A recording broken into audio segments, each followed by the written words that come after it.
প্রতিষ্ঠার ১৩৯ বছরে পদার্পণ করেছে চট্টগ্রাম বন্দর। দীর্ঘ এ পথ চলায় ব্যবসায়ীরা বলছেন, হ্যান্ডেলিং এবং অপারেটিংয়ের সক্ষমতা বাড়লেও শুল্কায়ন এবং খালাস কার্যক্রমে প্রত্যাশিত গতি আসেনি।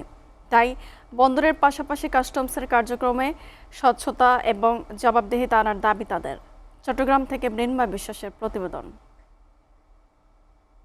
খ্রিস্টপূর্ব ৪র্থ শতকে কর্ণফুলী নদীর মোহনায় গোড়াপত্তন হল প্রাতিষ্ঠানিকভাবে চট্টগ্রাম বন্দরের যাত্রা শুরু হয় ১৮৮৮ সালে। প্রতিষ্ঠার পর থেকে এখন পর্যন্ত দীর্ঘ এই সময়ে বন্দরের সক্ষমতা বেড়েছে বহুগুণ, আর বৈদেশিক বাণিজ্যের ৯২% পরিচালিত হচ্ছে দেশের প্রধান এই সমুদ্র বন্দর দিয়ে। বর্তমানে প্রতি বছরই রেকর্ড কন্টেইনার হ্যান্ডেলিং হচ্ছে এই বন্দরে। বেসরকারি খাতের অংশগ্রহণে সাম্প্রতিক বছরগুলোতে ব্যবস্থাপনায় এসেছে আমূল পরিবর্তন। কিন্তু বন্দরের সক্ষমতা নিয়ে উদ্বেগ প্রকাশ করেছেন ব্যবসায়ীরা। তারা বলছেন, বন্দরের আধুনিকায়নে চিটাগাং কন্টেইনার টার্মিনাল এবং নিউ মুরিং কন্টেইনার টার্মিনাল নির্মিত হলেও অবহেলিত রয়ে গেছে জেনারেল কার্গো বার্থ।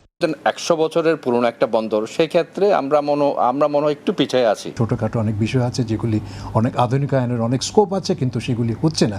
তৈরি পোশাক খাতের রপ্তানির প্রায় শতভাগই সম্পন্ন হয় চট্টগ্রাম বন্দরের মাধ্যমে, যার বার্ষিক আর্থিক পরিমাণ অন্তত $৪০ বিলিয়ন।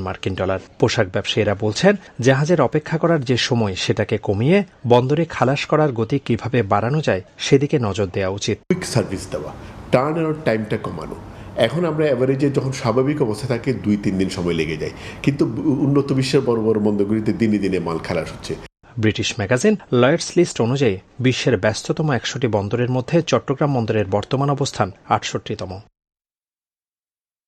মৃন্ময় বিশ্বাস, এসএটিভি, চট্টগ্রাম।